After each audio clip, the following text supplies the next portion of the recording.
Hi hello నమస్తే welcome to our channel TG TV వార్తా కథనాలపై విశ్లేషణ కార్యక్రమం మార్నింగ్ న్యూస్కు స్వాగతం. నేను మీ జర్నలిస్ట్ సత్య. ముందుగా రాష్ట్రంలో జరుగుతున్న రాజకీయ పరిణామాలను కనుక పరిశీలించినట్లయితే ఓయూ రణరంగంగా మారింది.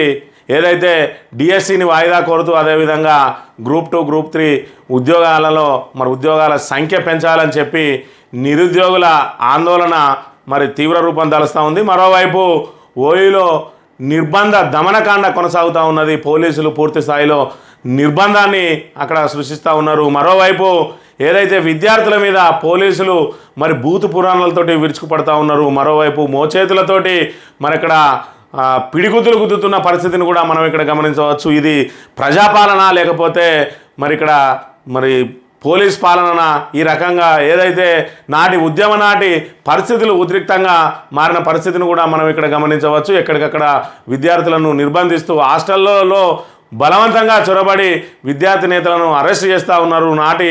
ఏదైతే ఉమ్మడి ఆంధ్రప్రదేశ్లో ఆంధ్ర పాలకులు కూడా ఉస్మానియా యూనివర్సిటీలో ఈ రకంగా దమనకాండ చేసిన పరిస్థితులు లేవు. మరోవైపు మీడియాను లోపలికి అనుమతించకుండా జర్నలిస్టుల పైన కూడా పోలీసులు భూత పురాణాలతోటి దాడులకు పాల్పడుతూ ఉన్నారు. నిన్నటి రోజున జీ తెలుగు న్యూస్కు సంబంధించిన విలేకరిని అదేవిధంగా కెమెరామెన్ను ఇద్దరిని కూడా బలవంతంగా గల్లాబట్టి లాక్కెళ్ళి ఆయన మీద దాడి చేసిన పరిస్థితి నిన్నటి రోజున జర్నలిస్టులు అందరూ కూడా నిరసన తెలిపిన పరిస్థితి. దీని మీద విచారణ చేస్తామని చెప్పారు. ఏదైతే అక్కడ గల్లాబట్టి లాక్కెళ్ళి దాడికి పాల్పడ్డాడో సిఐ రాజేందర్ మీద చర్యలు చేపట్టాలని చెప్పి జర్నలిస్టులు అందరూ కూడా నిరసన తెలియజేసిన పరిస్థితి.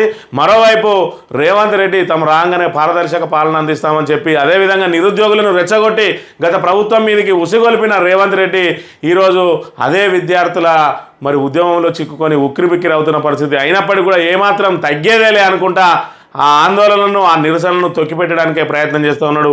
ఇప్పుడు రేవంత్ రెడ్డి పాలన చూసిన తెలంగాణ వాదులకు గతంలో ఏదైతే ఉమ్మడి ఆంధ్రప్రదేశ్లో కనుక రేవంత్ రెడ్డి ముఖ్యమంత్రిగా ఉంటే తెలంగాణ ఉద్యమాన్ని ఉక్కుపాదంతో అణచివేసేవాడు.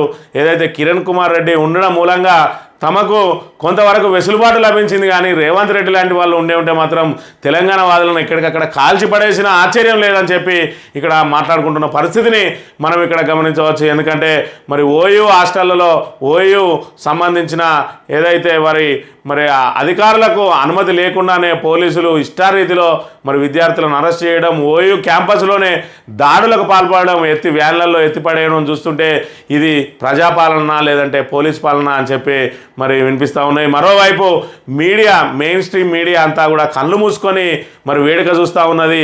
ఏదైతే ఆంధ్ర పోకడలున్న మీడియాతో పాటు ఇక్కడ మంత్రివర్గంలో చోటు కోసం చూస్తున్న ఏదైతే వివేక్ వెంకటస్వామికి సంబంధించిన V6 వెలుగు మీడియా కూడా కళ్ళు మూసుకుంటా ఉన్నది.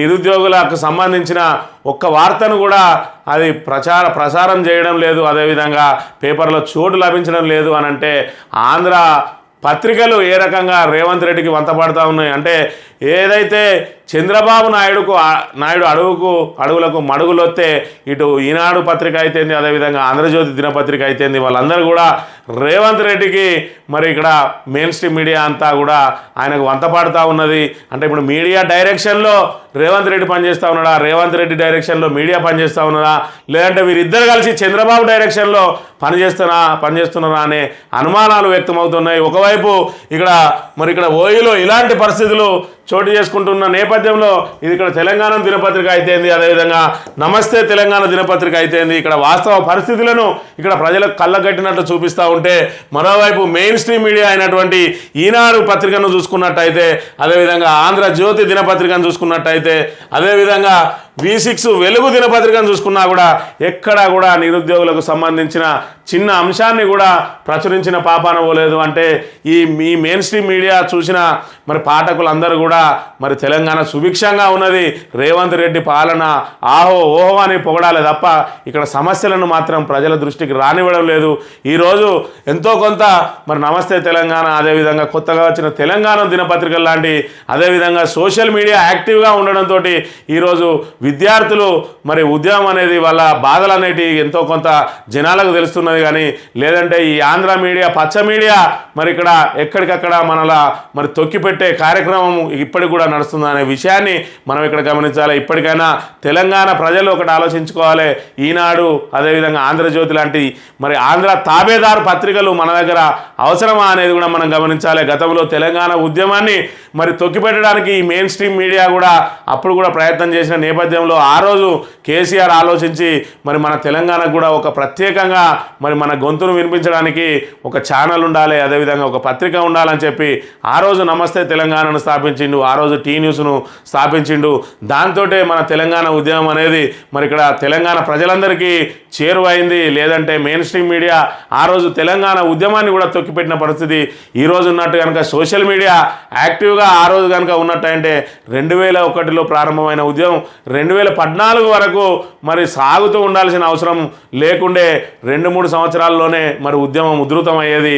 అప్పటికే మన వాణిని మన బాణిని మన యొక్క మరి హక్కులను ఇక్కడ కాలరాసినాయి మరి ఏదైతే ఆంధ్ర తాబేదార్ పత్రికలు అప్పుడే మరి మెల్లమెల్లగా ఏదైతే నమస్తే తెలంగాణ లాంటివి అదేవిధంగా టీ న్యూస్ లాంటివి పెట్టుకొని ప్రజలను చైతన్యపరచడం మూలంగా తెలంగాణ ఉద్యమం ఉధృతమై ఈరోజు తెలంగాణ ప్రజల ఆకాంక్ష నెరవేరింది. మరి ఈరోజు నిరుద్యోగుల ఆకాంక్షను నెరవేర్చడానికి ప్రభుత్వం వారితో చర్చలు జరిపి మరి ఏం చర్యలు తీసుకోవాలనే దాని మీద ఆలోచన చేయకుండా ఈరోజు వాళ్ళ ఉద్యమాన్ని అణచివేయడానికే ప్రయత్నం చేస్తుండడాన్ని మరి సగటు తెలంగాణ వాది ఎవరు కూడా జీర్ణించుకోవడానికి సిద్ధంగా లేరు. మరోవైపు మరి అనుభవిస్తున్నాం ఏదైతే మార్పు అని చెప్పి తెలంగాణ ఉద్యమానికి సంబంధం లేని వ్యక్తి, ఏ రోజు జై తెలంగాణ అనే వ్యక్తి, తెలంగాణ ఆకాంక్షలకు ఏ రోజు పనిచేయని వ్యక్తి, ఇప్పటి వరకు ముఖ్యమంత్రి అయిన తర్వాత కూడా జై తెలంగాణ అనని వ్యక్తి తెలంగాణ ఏదైతే స్వరూపాన్ని మార్చివేస్తా మరి ఆ గుర్తులను తొలగిస్తా అని చెప్తున్న వ్యక్తి, అదేవిధంగా మేము మోసం చేయడానికే ఉన్నాం, ప్రజలు మోసపోవాలని అనుకుంటున్నారు, మా చేతిలో మేమేం చేస్తామని ముందే చెప్పిన వ్యక్తి ముఖ్యమంత్రి అవడంతో ఈరోజు తెలంగాణ ప్రజలు ఏ విధంగా మరి వారి ఆకాంక్షలు నెరవేరుతాయి అనేది మరొకసారి ఇప్పుడు పునరాలోచన చేసుకోవాలి. ఏది ఏమైనా చెర్ల నిలువై చెరువెనుక పడ్డాయి కాబట్టి ఏదైనా మరి అత్యాశకు పోతే ఈ విధమైన ఇబ్బందులు ఏర్పడతాయి అనేది మరొకసారి ప్రజలు ఆలోచించుకోవాలి. తెలంగాణ కోసం మరి ఏ విధంగా పాటుపడ్డ వ్యక్తులు ఎవరున్నారో వాళ్లకు అండదండగా నిలవాలి. అంతేగాని రెచ్చగొడితే మరి ఆ రెచ్చగొట్టే మాటలకు రెచ్చిపోయి మనం ఏదో తినే అన్నంలో మన్ను పోసుకున్నట్టు అయిందనే విషయాన్ని కూడా మరొకసారి తెలంగాణ ప్రజలు గ్రహించినట్టుగా మనం భావించవచ్చు. మరి ఈరోజు వార్తా కథనాలను కనుక పరిశీలించినట్లయితే తెలంగాణ దినపత్రికలో పోలీసుల రౌడీల బూతులు తిడుతూ విద్యార్థులపై పిడిగుద్దులు, ఆందోళనకారులపై పోలీసుల లాఠీచార్జీ, క్యాంపస్లో భారీగా పోలీసు బలగాల మొహరింపు, ఓయూలో భయానక వాతావరణం అని చెప్పి మరి ఇక్కడ ఏ రకంగా వాళ్ళ మీద విద్యార్థుల మీద పిడిగుద్దులు గుద్దుతున్నారో ఇక్కడ మనం గమనించవచ్చు. వారిని మరి అదుపులోకి తీసుకోవచ్చు, వారిని తీసుకువెళ్ళి మరి పోలీస్ స్టేషన్లలో నిర్బంధించినా తప్పులేదు. కానీ ఈ రకంగా ఎందుకు వాళ్ళ మీద మరి దౌర్జన్యాలకు పాల్పడతా ఉన్నారు పోలీసులు? మరి ఇక్కడ ఫ్రెండ్లీ పోలీసింగ్ అన్నారు, ఇదేనా ఫ్రెండ్లీ పోలీసింగ్? ఇప్పటికే పోలీసు రాజ్యం నడుస్తూ ఉన్నది. ఎక్కడికక్కడ మరి ఎవరైతే ప్రతిపక్షాల గొంతు నొక్కడానికి అక్రమ కేసులకు కూడా వెనకాడడం లేదు. రాజకీయ నాయకుల కనుసన్నల్లో వాళ్ళ మరి ప్రాపకం కోసం మరి ఏదైతే వీళ్ళకు పైరవీల కోసం పోస్టుల కోసం ఏదైతే మంచి పోస్టింగ్ దక్కాలంటే అక్కడ ఉన్న రాజకీయ నాయకుని సంతృప్తిపరచాలని, ఆ రాజకీయ నాయకుని సంతృప్తిపరచాలంటే ప్రతిపక్ష నాయకుడిని వేధిస్తే వాళ్ళు సంతృప్తి పడతారు. కాబట్టి మరి ప్రతిపక్ష నాయకుల మీద కేసులు పెట్టడానికి పోలీసులు వెనకాడడం లేదు. మారుమూల మంతని లాంటి ప్రాంతంలో కూడా మరి ఇక్కడ ఏదైతే టీజీ పెట్టుకొని వాళ్ళ మరి ఏదైతే విధానాలను మనం ప్రశ్నిస్తూ ఉన్నామో మరి టీజీ కూడా వేధింపులు ప్రారంభమైనాయి. నా మీద కూడా ఇప్పటికీ మరి 2 కేసులు అక్రమ కేసులను ఆల్రెడీ రామగిరి పోలీస్ స్టేషన్లో నమోదు చేసిండ్రు. ఈ రకంగా ఎక్కడికక్కడ పోలీసు రాజ్యం నడుస్తూ ఉన్నది. పోలీసులు ఈ విధంగా దమనకాండం సృష్టిస్తూ ఉన్నారు. మరి ఇక్కడ కాంగ్రెస్ ప్రభుత్వం వస్తే ప్రజలకు అండదండగా నిలుస్తుంది అనుకుంటే ఇక్కడ ప్రజల మీద దమనకాండ చూపిస్తూ ఉన్నది. ఈ రకంగా మరి విద్యార్థుల మీద దాడులకు పాల్పడుతున్న వారి మీద ఇప్పటి వరకు చర్యలు లేవు, స్పందించిన అధికారి లేడు, మేము విచారణ చేస్తామని చెప్తున్న పరిస్థితి. మరోవైపు ఏదైతే మరి రాజకీయ నాయకులు అదేవిధంగా విద్యార్థి సంఘాలే కాదు ఇక్కడ జర్నలిస్టుల మీద కూడా దాడులు జరుగుతున్న పరిస్థితి. ఈయన జీ తెలుగు సంబంధించిన మరి జర్నలిస్టు, ఈయనను బలవంతంగా గల్లా పట్టి అక్కడ ఉన్న సిఐ రాజేందర్ అనే వ్యక్తి ఇక్కడ ఇతన్ని మరి పోలీస్ స్టేషన్ తీసుకెళ్లి చితకబాదిన వైనాన్ని మనం ఇక్కడ గమనించవచ్చు. ఈ రకంగా మరి కాంగ్రెస్ ప్రభుత్వంలో ఎవరికి రక్షణ ఉన్నది? రాజకీయ నాయకులకు రక్షణ లేదు, విద్యార్థులకు రక్షణ లేదు, జర్నలిస్టులకు రక్షణ లేదు, ఆడబిడ్డలకు రక్షణ లేదు. మరి 6 ఏళ్ల పసిపాప మీద కూడా అత్యాచారాలు జరుగుతున్నాయి.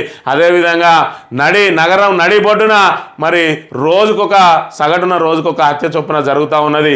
పోలీసులు ఏదైతే మరి ఇక్కడ శాంతి భద్రతలను కాపాడడం మీద దృష్టి సారించకుండా రాజకీయ నాయకులను ప్రసన్నం చేసుకోవడానికే ప్రయత్నం చేస్తున్న పరిస్థితిని మనం ఇక్కడ గమనించవచ్చు. ఈ రకంగా మరి విద్యార్థులకు సంబంధించిన అంశాలను చర్చలతోటి మరి ఇక్కడ ముగించాల్సింది పోయి దమనకాండ చేస్తున్న పరిస్థితిని మనం ఇక్కడ గమనించవచ్చు. మరోవైపు మరి ఏదైతే విద్యార్థులను రెచ్చగొట్టి ఈరోజు ఎమ్మెల్సీలుగా ఉద్యోగాలు పొందినరో ఈ ముగ్గురు ఈరోజు మరి నిరుద్యోగులకు సంబంధించి కానీ విద్యార్థులకు సంబంధించిన సమస్యల మీద స్పందించిన పాపాన ఓడలేదు.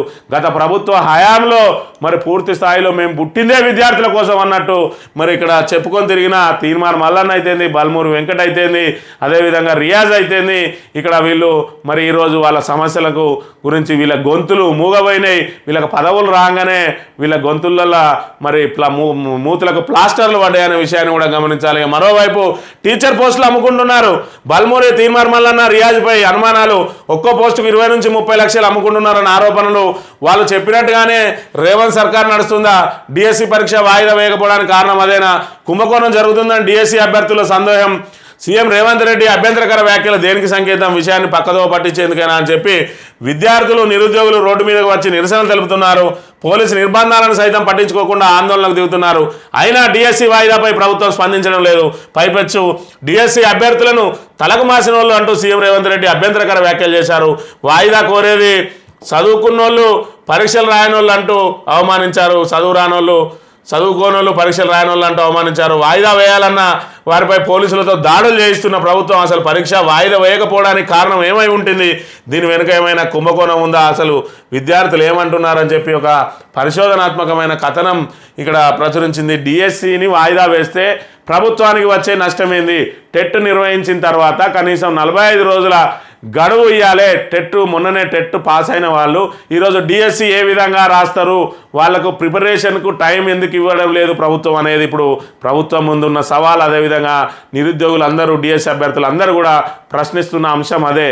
మరి ఏ రకంగా ఈరోజు మరి ఏదైతే డిఎస్సి అభ్యర్థులు ఉన్నారో వారందరూ కూడా ముక్త కంఠంతో వాయిదా వేయాలంటే ప్రభుత్వం ససేమి రానడానికి కారణం ఏందని చెప్పి మరి ఇక్కడ టీచర్ పోస్టులు అమ్ముకున్నారా అని ఇక్కడ తెలంగాణ దినపత్రిక మరి అనుమానాలు వ్యక్తం చేస్తూ ఇక్కడ వార్తా కథనాన్ని ప్రచురించింది. మరోవైపు ఏదైతే వాయిదా వేయాలంటున్నారో అది కోచింగ్ సెంటర్ల వాళ్ళ కుట్ర అని చెప్తా ఉన్నాడు.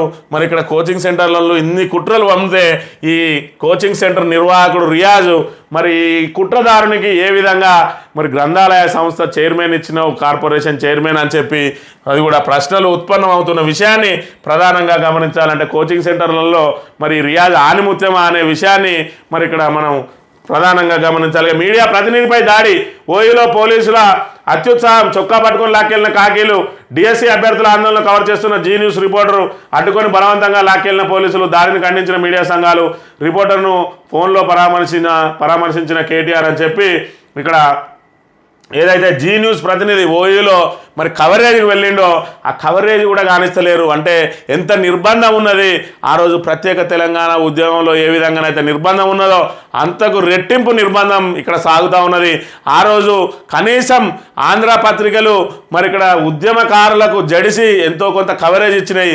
ఈరోజు మరి ఏదైతే ఇక్కడ రేవంత్ రెడ్డి అడుగులకు మడుగులొత్తుతున్న మరి మీడియా ఈరోజు కనీసం వీరి సమస్యలను మరి చూపించడానికి మరి కనీసం చిన్నగా కూడా వారిని ప్రింట్ చేయడం లేదంటే ఏ రకంగా నిర్బంధం కొనసాగుతూ ఉన్నది.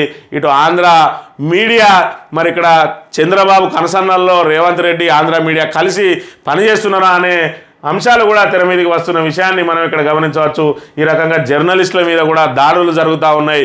ఈరోజు ప్రజాపాలన అన్నారు, ఇదే నా ప్రజాపాలన అని చెప్పి మరి ఇక్కడ జర్నలిస్టులు అందరూ కూడా ఇక్కడ సెక్రటరేట్లో కూడా నిరసన తెలియజేసిన అంశాన్ని కూడా మనం ప్రధానంగా గమనించవచ్చు. ఈ రకంగా మరి జర్నలిస్టుల మీదనే దాడులు జరిగితే సామాన్య మరి ప్రజల పరిస్థితి ఏంది అంటే ఓయూలో పరిస్థితి ఏందో గమనించండి అని చెప్పి కూడా వాళ్ళు ఏదైతే మరి సమాజానికి ఒక సందేశం ఇస్తున్న అంశాన్ని మనం గమనించవచ్చు. జర్నలిస్టుల వీనే నిస్సిగ్గుగా దాడులకు పాల్పడుతూ ఉన్నారంటే హాస్టల్లో విద్యార్థులకు ఏ విధంగా మరి వేధింపులు ఉన్నాయి, అక్కడ మొత్తానికి జర్నలిస్టులను లోపలికి అనుమతించకుండా, మీడియాను అనుమతించకుండా మరి విద్యార్థులను నిర్బంధిస్తున్న అంశాన్ని కూడా మనం గమనించవచ్చు. ఈ అంశం మీద మరి ఇక్కడ కేటీఆర్ మాట్లాడుతూ జర్నలిస్టులకు రక్షణ లేదా, సమస్యలపై నిరసన చేస్తే పాపం ఆ ఉద్యమం రోజులు గుర్తొస్తున్నాయి, ఎందుకింత నిర్బంధం, పోలీసుల తీరుపై కేటీఆర్ ఆగ్రహం అని చెప్పి మరి అక్కడ ఏదైతే తెలంగాణ ఉద్యమాన్ని అణచివేయడానికి మరి అక్కడ సమైక్య ప్రభుత్వం ఆంధ్ర పాలకులు ఏ విధంగా అయితే మరి కుట్ర వన్నిందో ఈరోజు నిరుద్యోగులను కూడా ఆ రకంగా తొక్కిపెడుతున్న అంశాన్ని మనం ఇక్కడ గమనించవచ్చు.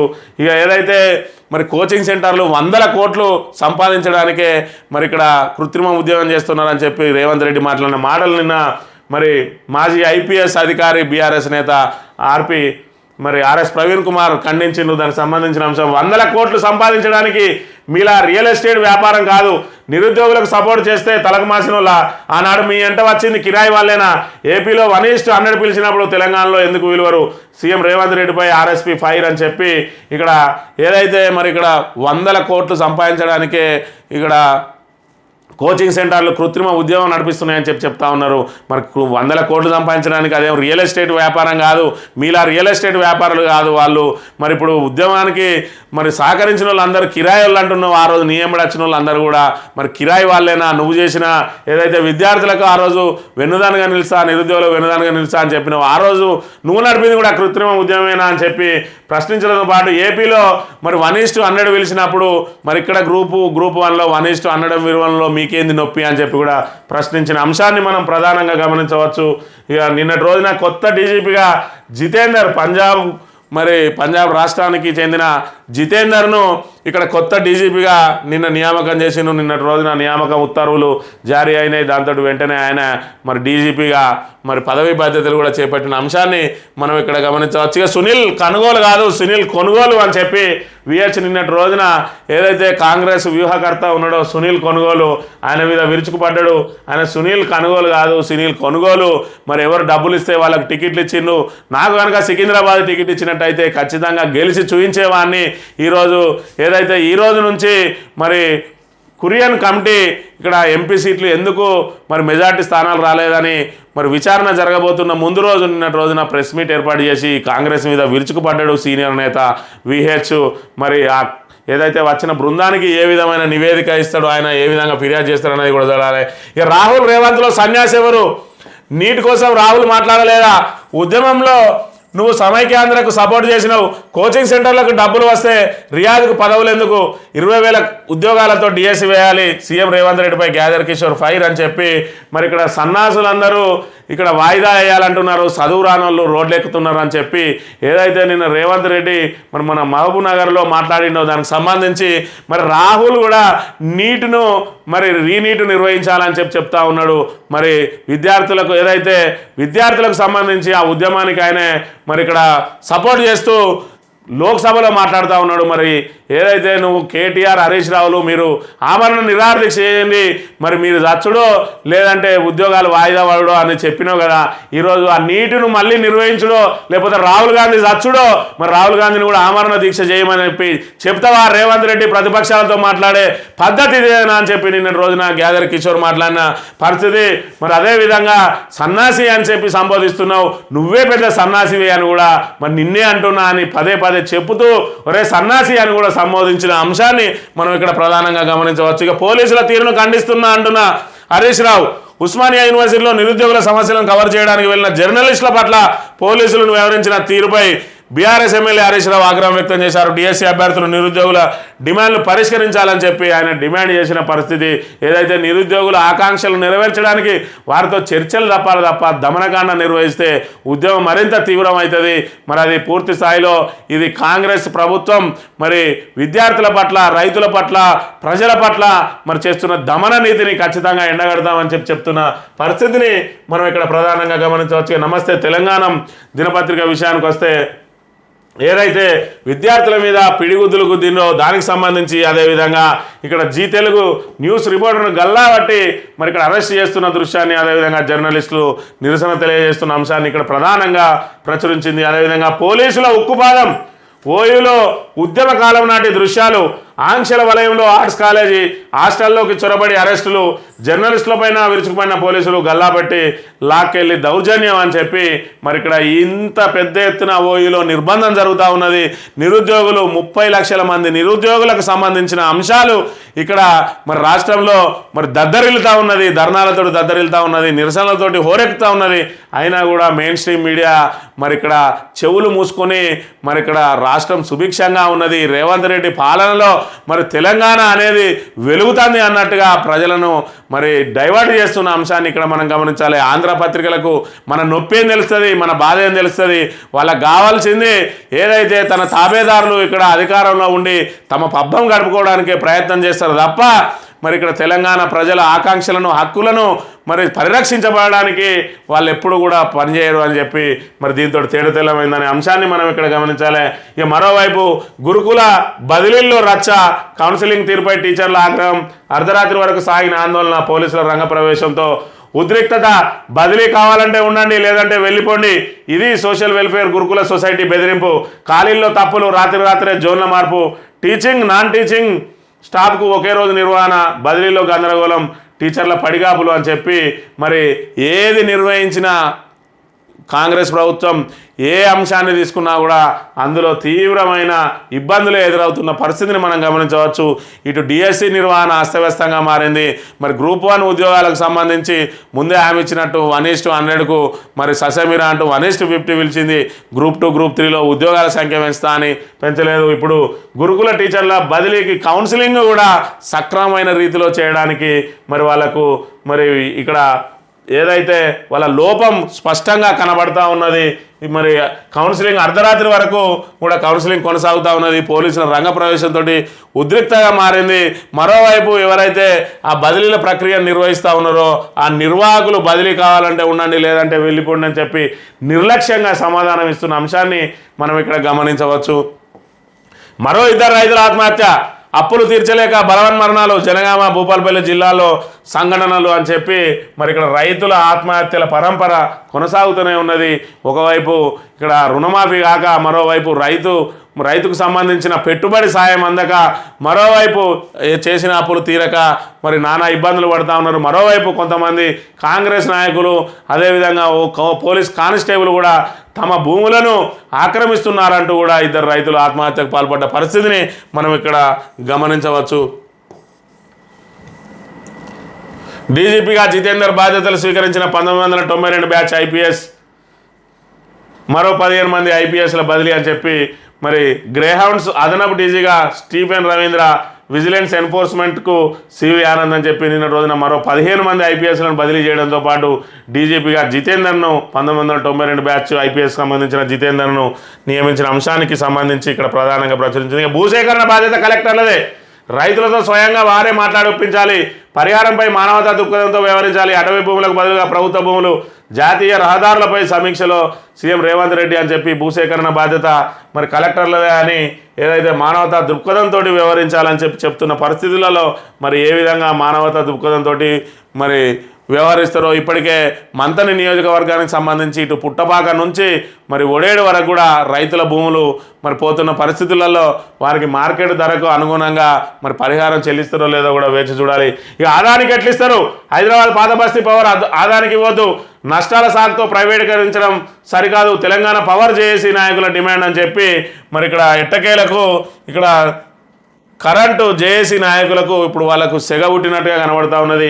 ఆదానికి ఇస్తే మరేదో ముందుగా ఇక్కడ తెలంగాణ ప్రభుత్వం మరి మొండి బకాయిల వసూళ్ల కోసం ఏదైతే అప్రాధాన్యతమైన మరి ఇక్కడ ఓల్డ్ సిటీని అప్పగిస్తున్నారు అనుకున్నారు. కానీ దాని వెనుక ఉన్న కుట్రలు ఒక్కొక్కటిగా బహిర్గతం కావడంతో ఇక్కడ జేఏసీ నాయకులు కూడా మరి వాళ్ళు కన్ను తెరిచినట్టుగా ఉన్నది. ఆదానికి ఎట్టిస్తారని చెప్పి వాళ్ళు కూడా ఉద్యమ బాట పట్టడానికి సిద్ధమైనరు. రాను పూర్తి స్థాయిలో మరి ఇక్కడ విద్యుత్ ప్రైవేటీకరణ జరగబోతా ఉన్నదని చెప్పి ఆందోళనలు కూడా మరి వ్యక్తమవుతున్న పరిస్థితిని మనం గమనించవచ్చు. సాక్షి దినపత్రిక విషయానికి వస్తే ధరణికి యాచారం దారి, భూ సమస్యలకు పరిష్కారం చూపుతున్న భూ న్యాయ శిబిరాలు, హైదరాబాద్ శివారులో యాచారం మండలంలోని లీవ్స్ సంస్థ అధ్యయనం అని చెప్పి ఏదైతే మరి రంగారెడ్డి జిల్లా యాచారం మండలంలోని మంతన్ గౌరెల్లి అదేతో పాటు మరి మండలంలో ఉన్న 10 గ్రామాల్లో ఉన్న ధరణిలో ఏ రకమైన సమస్యలు ఉన్నాయి, ఏ రైతులకు ఎలాంటి ఇబ్బందులు ఎదురవుతున్నాయి అని చెప్పి లీఫ్స్ అనే స్వచ్ఛంద సంస్థ ఒక అధ్యయనం ప్రారంభించింది.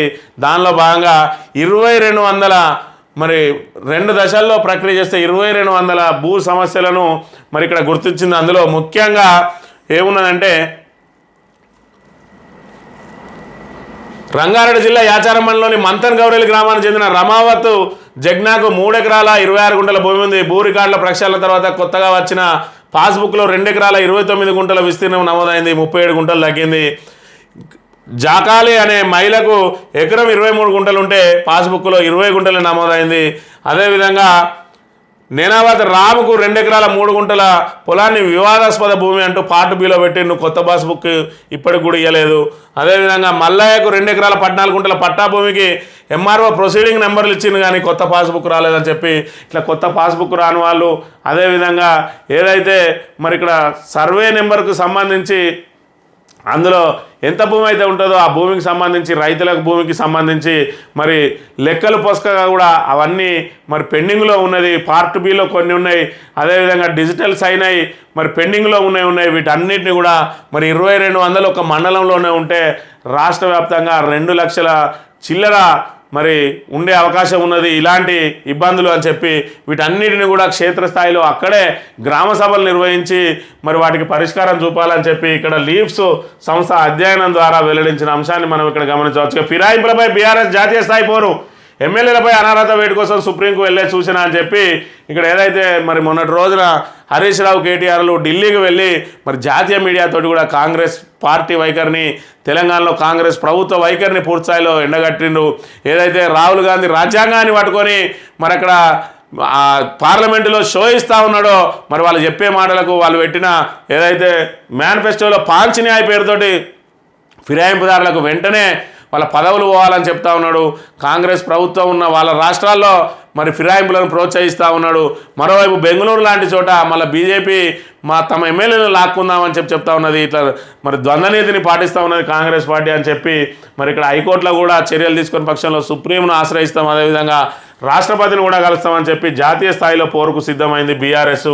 ఇక సాగు భూమికే రైతు భరోసా ఇవ్వాలి, 10 ఎకరాల వరకు పథకం వర్తింపజేయాలి, వాణిజ్య భూములు, భూస్వాములు, ప్రభుత్వ ఉద్యోగుల వద్ద కౌలు రైతులకు భరోసా లేదా సబ్సిడీ గుర్తింపు కాలియాలని చెప్పి రైతు భరోసాకు సంబంధించి నిన్నటి రోజున మొదటి సమావేశం ఖమ్మం జిల్లాలో జరిగింది.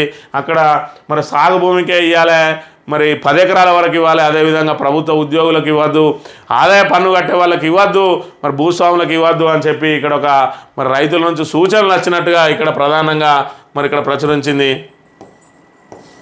ఓయూలో ఉద్రిక్తం, కోదండరాం ఇంటి ముట్టడిని అడ్డుకున్న పోలీసులు, హాస్టల్లో చొరబడి టీఎస్పీ నేతల అరెస్టు, డిఎస్సి పరీక్షలు వాయిదా వేయాలని అభ్యర్థుల ఆందోళన, జర్నలిస్టులపై పోలీసుల దాడి, పోలీస్ స్టేషన్ ఎదుట ధర్నా. మరి ఇక్కడ ఏదైతే పిడిగుద్దులు గుద్దుతున్న అంశాన్ని మరి ఇక్కడ సాక్షి దినపత్రిక కూడా ప్రధానంగా ప్రచురించిన అంశాన్ని మనం గమనించవచ్చు. వీటికి కనబడ్డ ఇవేవి కూడా మరి ఇక్కడ పచ్చ మీడియాకు కనబడి మరి పచ్చ కామెరలకు లోకమంతా పచ్చగానే కనబడ్డట్టు మరి ఇక్కడ ఈ వీటికే పచ్చ కామెరలు వచ్చినాయి. ఈ పచ్చ కామెరలల్లో మరి లోకమంతా పచ్చ కాదు, రేవంత్ రెడ్డి పాలన మరి పచ్చగా కనబడుతూ ఉన్నది. ఏదైతే ఈ ఆంధ్రజ్యోతి దినపత్రిక, అదేవిధంగా ఈనాడు దినపత్రికకు ఇక్కడ ప్రధానంగా ఏదైతే మరి ఇక్కడ జాతీయ రహదారులకు గరిష్ట పరిహారం అని చెప్పి మరి రేవంత్ రెడ్డి మొత్తం ప్రజల కోసమే ప్రయత్నం చేస్తూ ఉన్నాడు, రైతులకు న్యాయం చేయడం కోసమే పనిచేస్తూ ఉన్నాడు. అసలు రాష్ట్రంలో సమస్యలే లేవు, ఆయన నిత్యం 20 గంటలు మరి తిండి నిద్రాహారాలు మాని ప్రజల కోసమే పనిచేస్తూ ఉన్నాడు అన్నట్టుగా తాటికాయంత అక్షరాలతోటి గరిష్ట పరిహారం జాతీయ రహదారుల భూసేకరణ కోసం ఇక్కడ రైతుల కోసం ఆయన మరి ధారాళంగా మరి ఆయన పెద్ద మనసు చేసుకొని పెద్ద ఎత్తున పరిహారం వేయడానికి ప్రయత్నం చేస్తూ ఉన్నాడు అని వార్తను ప్రచురించింది. ఇక సెక్షన్ 125 కింద ముస్లిం మహిళలకు భరణానికి అర్హులే. సిఆర్పిసిలో ఆ సెక్షన్ మతాలకు అతీతమైనది, భరణం దయతో ఇచ్చేది కాదు, అది వివాహిత మహిళల హక్కు అని చెప్పి ఏదైతే హిందూ వివాహ చట్టాలు, అదేవిధంగా ముస్లిం వివాహ చట్టాలు అని చెప్పి మరి ఇక్కడ ఏదైతే ముస్లిం మహిళలకు భరణం ఇవ్వడానికి మరి ముస్లిం లా ప్రకారం అవకాశం లేదని చెప్పిండో దానికి సంబంధించి నిన్న సుప్రీంకోర్టు ముస్లిము హిందూ ఎవరు లేదు, మహిళలందరూ కూడా భరణానికి అర్హులే, ముస్లిం మహిళలకు కూడా భరణం చెల్లించాల్సిందే. మరి ఏదైతే సెక్షన్ 125 ముస్లిం మహిళలకు, హిందూ మహిళలకు, క్రిస్టియన్ మహిళలకు అందరికీ వర్తిస్తుందని చెప్పి చారిత్రాత్మకమైన తీర్పిచ్చింది. ఖచ్చితంగా ముస్లిం మహిళలకు కూడా భరణం ఇవ్వాలి అని చెప్పి తీర్పునిచ్చిన అంశాన్ని మనం గమనించవచ్చు. ఇక చిన్నారులు చనిపోతుంటే నిర్లక్ష్యమా, వీధి కుక్కల దాడులపై నిపుణుల కమిటీ వేయండి high court. Jubilee hills Banjara hills కాదు మురికివాడలపై దృష్టి పెట్టాలని వ్యాఖ్య అని చెప్పి ఇక్కడ మరి ఏదైతే నిన్న హైకోర్టు వ్యాఖ్యానించిందో మరి వీధి కుక్కల దాడుల మీద కమిటీ వేయండి అని చెప్పి దానికి సంబంధించిన వార్తను ప్రచురించింది. అంటే ఇదే మరి రాష్ట్రంలో ఉన్న ప్రధాన సమస్యగా కనబడుతూ ఉన్నది. ఆంధ్రజ్యోతి దినపత్రికకు ఈ ఉన్న సమస్యలన్నింటినీ కనబడడం లేదు. మరి నిరుద్యోగుల సమస్యలు కనబడడం లేదు, పోలీసుల దౌర్జన్యాలు కనబడడం లేదు. మరి ఏది కనబడకుండా ఈ చిన్న చిన్న వాటినిచ్చి డైవర్షన్ పాలిటిక్స్కు పాల్పడుతూ ఉన్న అంశాన్ని మనం గమనించవచ్చు. ఆదాయ పన్ను చెల్లిస్తే మాఫీ ఉండదు, రాజకీయ నేతలు ప్రభుత్వ ఉద్యోగులకు కూడా అంతే. చిన్న సన్నకారు రైతులకే రుణమాఫీ, ఐటీ రిటర్ను దాఖలు చేసిన వారికి పథకం వర్తింపు, రైతు రుణమాఫీ మార్గదర్శకాలపై కొనసాగుతున్న కసరత్తు, ముఖ్యమంత్రి కార్యాలయంలో ఐటీ చెల్లింపుదారుల జాబితా అని చెప్పి ఆదాయ పన్ను రిటర్న్ దాఖలు చేసే వారికి ఇస్తాం, కానీ ఎవరైతే ఆదాయ పన్ను కడతారో వాళ్లకు మరి ఇక్కడ రుణమాఫీ వర్తించదని, దాంతోపాటు రైతు భరోసా కూడా అదే విధి విధానాలు పెట్టే అవకాశం ఉన్నది. అదేవిధంగా ప్రభుత్వ ఉద్యోగులకు రాజకీయ నాయకులకు కూడా రుణమాఫీని వర్తించదని చెప్పి మరోవైపు ఐటీ ఎవరెవరు కడుతున్నారని చెప్పి దానికి సంబంధించిన మరి ఆధారాలు కూడా తీసుకుంటున్నది. ఐటీ చెల్లింపుదారుల జాబితాను కూడా సేకరించింది ఇక్కడ రాష్ట్ర ప్రభుత్వం. 10 ఎకరాల పరిమితి కౌలు రైతుకు భరోసా అని చెప్పి మరి 10 ఎకరాల వరకు పరిమితిని పెంచాలి, అంటే 10 ఎకరాల వరకు ఇవ్వాలి రైతు భరోసా అని చెప్పి రైతుల నుంచి సూచన వచ్చినట్టుగా ఇక్కడ మరి ప్రకటన విడుదల చేసింది ప్రభుత్వం. అనాథలా మారిన హైదరాబాద్, జిహెచ్ఎంసీ జలమండలిలో నిధులలేమి, వీధి దీపాల ఏర్పాటుకైనా డబ్బులు లేవు. రేవంత్ రెడ్డి పాలనలో ఇది పరిస్థితి. మంత్రి కిషన్ రెడ్డి విమర్శలు, రైల్వే ప్రాజెక్టులపై ప్రగతిపై సమీక్ష అని చెప్పి ఇక్కడ మరి రాష్ట్రం రణరంగంగా మారింది. నిరుద్యోగులకు సంబంధించి మరి ఇన్ని ఇబ్బందులు పడుతూ ఉన్నారు, నిరుద్యోగులు ఆందోళన కార్యక్రమాలు చెప్తుంటే మరోవైపు బీఆర్ఎస్ నేతలందరూ కూడా మరి ఇక్కడ కాంగ్రెస్ దమనకాండను ప్రశ్నిస్తూ ఉంటే బీజేపీ మాత్రం వేడుక చూస్తూ ఉంది. కాంగ్రెస్ బీఆర్ఎస్లు మరి పోరాడండి అని చెప్పి వేడుక చూస్తున్న పరిస్థితి. ప్రజా సమస్యల మీద కానీ నిరుద్యోగుల సమస్యల మీద కానీ బీజేపీ అనుబంధ ఏబీవీపీ కానీ మరి ఇక్కడ యాక్టివ్గా పాల్గొనకపోవడంతో అంటే కేంద్ర రాష్ట్ర ప్రభుత్వాలు కాంగ్రెస్ బీజేపీల అక్రమ కలయికకు సంబంధించిన అనేక అనుమానాలు వ్యక్తమవుతున్న పరిస్థితిని కూడా మనం ఇక్కడ ప్రధానంగా గమనించవచ్చు. ఈనాడు దినపత్రిక విషయానికి వస్తే మానవతతో భూ పరిహారం ఇది. ఎందుకంటే రేవంత్ రెడ్డిని ఇక్కడ ప్రజాపాలకునిగా, ప్రజానాయకునిగా, రైతు బంధువునిగా ఇక్కడ చిత్రీకరించడానికి ఈ 2 పత్రికలు చేస్తున్న ప్రయత్నాలను మనం గమనించవచ్చు. అక్కడ ప్రజా సమస్యలను, నిరుద్యోగుల సమస్యలను అణచివేస్తూ పోలీసులతోటి దమనకాండ చేస్తున్న అంశాన్ని ఇక్కడ దాచిపెట్టి మానవతతోటి భూ పరిహారం అని చెప్పి రైతుల కోసం ఇక్కడ తీవ్ర ప్రయత్నాలు చేస్తూ ఉన్నాడు రేవంత్ రెడ్డి అని ఇక్కడ ప్రధానంగా ఈ 2 పత్రికలు ప్రచురించిన అంశాన్ని మనం ఇక్కడ గమనించవచ్చు. ఇక దారుణ యాప్లు పెచ్చిమిరుతున్న రుణ సంస్థల ఆగడాలు, అప్పు తీసుకున్న వ్యక్తితో పాటు సన్నిహితులు, మిత్రులకు వేధింపులు, ఉక్కిరిబిక్కిరి చేస్తూ పరువు తీసే వ్యూహం, పోలీసులకు ఫిర్యాదులు చేస్తున్న ఫలితం నామమాత్రం అని. ఏదైతే యాప్ల ద్వారా రుణం తీసుకుంటే వాళ్ళు మనకు సంబంధించిన డాటా మొత్తం తీసుకొని మన డాటాలో ఉన్న స్నేహితులకు, మిత్రులకు వాళ్ళందరికీ ఫోన్లు చేసి మరి ఇక్కడ పరువు తీసి మరి ఖచ్చితంగా పెద్ద ఎత్తున మళ్ళీ వాళ్ళు రికవరీ చేస్తున్న అంశానికి సంబంధించి మరి ఆ యాప్ల బారిన పడకండి అని ప్రధానంగా ప్రచురించింది ఈనాడు దినపత్రిక. ఇక డ్రగ్స్ నియంత్రణకు ప్రాధాన్యం, బాధ్యతల స్వీకరణ సందర్భంగా కొత్త డీజీపీ జితేందర్, పలువురు ఐపీఎస్లకు స్థానచలనం, రవిగుప్తాకు హోంశాఖ, సివి ఆనంద్కు అదనంగా విజిలెన్స్ అండ్ ఎన్ఫోర్స్మెంట్ అని చెప్పి నిన్నటి రోజున మరి డీజీపీగా నియమితులైన జితేందర్ బాధ్యతలు స్వీకరించిండు. డ్రగ్స్ నియంత్రణకే తన తొలి ప్రాధాన్యత అని చెప్పిన పరిస్థితిని మనం ఇక్కడ గమనించవచ్చు. వైద్య విధాన పరిషత్ రద్దు, ఆ స్థానంలో డైరెక్టరేట్ ఆఫ్ సెకండరీ హెల్త్ ఏర్పాటు. రానున్న అసెంబ్లీ సమావేశాల్లో బిల్లు. ప్రతి 30 కిలోమీటర్ల పరిధిలో మెరుగైన వైద్య సదుపాయం లక్ష్యంగా ప్రభుత్వం అడుగులు. ప్రజలకు మెరుగైన వైద్య సేవలు అందించడం లక్ష్యంగా వైద్య ఆరోగ్య శాఖలో కీలక మార్పులకు ప్రభుత్వం శ్రీకారం చుడుతోంది. రాష్ట్రంలో మాధ్యమిక వైద్య సేవల్లో కీలకంగా ఉన్న వైద్య విధాన పరిషత్ రద్దుకు రంగం సిద్ధం చేసింది. ఆ స్థానంలో మాధ్యమిక వైద్య ఆరోగ్య వ్యవస్థగా డైరెక్టర్ ఆఫ్ సెకండరీ హెల్త్ను ఏర్పాటు చేయాలని అని చెప్పి వైద్య విధాన పరిషత్ను రద్దు చేసి మరి అక్కడ డైరెక్టరేట్ ఆఫ్ సెకండరీ హెల్త్ అని కొత్త సంస్థను నిర్మాణం చేయబోతా ఉన్నదని చెప్పి ప్రధానంగా ప్రచురించింది ఇక్కడ మరి ఈనాడు దినపత్రిక. ఓవరాల్గా చూసుకున్నట్లయితే మరి ఇక్కడ పూర్తి స్థాయిలో ఆంధ్ర తాబేదార్ పత్రికలు రేవంత్ రెడ్డి మరి అనుకూల మీడియా ఇక్కడ రాష్ట్రం సుభిక్షంగా ఉన్నదని చెప్పి చూపిస్తూ ఉన్నది. మరోవైపు రాష్ట్ర వ్యాప్తంగా నిరుద్యోగుల ఆందోళనలు మాత్రం మరి తీవ్ర రూపం దాల్చినాయి. టెట్ పరీక్షకు అదేవిధంగా డిఎస్సి పరీక్షకు మధ్య మరి కనీసం 45 రోజులు మరి గ్యాప్ ఉండాలన్న నిబంధనను కూడా చూడకుండా 20-25 రోజుల సమయంలోనే ఎగ్జామ్స్ పెట్టడంతో వాళ్ళు తీవ్ర నిరసన వ్యక్తం చేస్తున్న పరిస్థితి. మరోవైపు గ్రూప్ 1కు సంబంధించి 1:100 మీద ఇంకా వాళ్ళ పోరాటం కొనసాగుతూనే ఉన్నది. గ్రూప్ 2, గ్రూప్ 3లో పోస్టులు పెంచాలంటే మరి దాని మీద ప్రభుత్వం కొంతవరకు వెనక్కి తగ్గినట్టుగా కనబడుతూ ఉన్నది. గ్రూప్ 2 వాయిదా వేసే అంశాన్ని పరిశీలిస్తున్నట్టుగా తెలుస్తూ ఉన్నది. మరోవైపు జాబ్ క్యాలెండర్ అన్నారు. జాబ్ క్యాలెండర్ సంబంధించి మరి ఇయర్ క్యాలెండరు ముగుస్తున్నా ఇంకా జాబ్ క్యాలెండర్ రాలేదు. మరి ఇప్పటి వరకు ఒక్క ఉద్యోగం కూడా మరి నోటిఫికేషన్ ద్వారా ఇవ్వలేదు. కానీ గత ప్రభుత్వ హయాంలో నోటిఫికేషన్లు ఇచ్చి నియామక ప్రక్రియ పూర్తయిన వారికి నియామక పత్రాలు అందించి మేమే 30,000 ఉద్యోగాలు ఇచ్చినామని చెప్పి రేవంత్ రెడ్డి గొప్పలు చెప్పుకుంటా ఉన్నారు. మరోవైపు ప్రజాపాలన పారదర్శక పాలన మన అందరికీ స్వేచ్ఛనిస్తామన్నాడు. ఇక్కడనేమో నిర్బంధ దమనకాండ నడుస్తూ ఉన్నది. మరోవైపు రాష్ట్ర వ్యాప్తంగా కాంగ్రెస్ ఏదైతే నాయకుల ప్రసన్నం కోసం పోలీసులు మరి ఇక్కడ ప్రతిపక్షాల గొంతును నొక్కుతూ ఉన్నారు, ప్రశ్నించే వారి గొంతును నొక్కుతూ ఉన్నారు, అక్రమ కేసులు పెడతా ఉన్నారు. వీటన్నింటినీ కూడా మరి ప్రజలు గమనిస్తూ ఉన్నారు. మరి ఏదైతే అహంకారం పూరితంగా అదేవిధంగా అణచివేత కార్యక్రమాలు చేపడితే మరి ఉద్యమం ఉవ్వెత్తున లేస్తుంది. ఖచ్చితంగా మళ్ళీ కాంగ్రెస్ పార్టీని అధపాతాళానికి తొక్కడానికి ప్రజలు మరి సిద్ధమవుతున్న అంశాన్ని గమనించాలి. ప్రజలకు అనుకూలంగా మరి పాలకులు ఉండాలి. ప్రజాభిష్టం మేరకు పాలన సాగాలి. కానీ అణచివేత ద్వారా ప్రశ్నించే గొంతులను నొక్కడం ద్వారా పోలీసులను మరి ముందర పెట్టి మేము పాలన సాగిస్తామంటే ఖచ్చితంగా అది మళ్ళీ ఓటు రూపంలో తీవ్రంగా మళ్ళీ వ్యతిరేకత వ్యక్తమై మరి వాళ్ళకు డిపాజిట్లు కూడా దక్కే అవకాశం లేకుండా అయ్యే మరి పరిస్థితులు ఉత్పన్నం అవుతాయి. కాబట్టి ఇప్పటికైనా కాంగ్రెస్ నాయకులు అదేవిధంగా కాంగ్రెస్ ప్రభుత్వం కూడా ప్రజల సమస్యలను, నిరుద్యోగుల సమస్యలను, విద్యార్థుల ఆకాంక్షలకు అనుకూలంగా పనిచేయాలి. కానీ నిర్బంధంతో మరి ఎవరు కూడా మనుగడ సాధించిన మరి అవకాశం లేదు. మరి గత చరిత్రలన్నింటినీ కూడా నిర్బంధం చేస్తే మరి ఉవ్వెత్తున ఉద్యమాలు లేచి మరి తొక్కిపడేసిన అంశాన్ని కూడా ప్రధానంగా గమనించాలి. పోలీసులు కూడా ఇష్టారీతిలో కేసులు పెడితే మరి ఏదైతే 5 సంవత్సరాల మరి ఆ నాయకుల ప్రసన్నం కోసం మరి మీ జీవితాలను ఫనంగా పెట్టి చేసినట్టయితే మరి మీకు కూడా ఇబ్బందులు తప్పవు అనే అంశాన్ని కూడా ప్రధానంగా గమనించాలని కోరుతూ ఇది ఈరోజు మార్నింగ్ న్యూస్. తిరిగి రేపు కలుద్దాం. Thank you very much.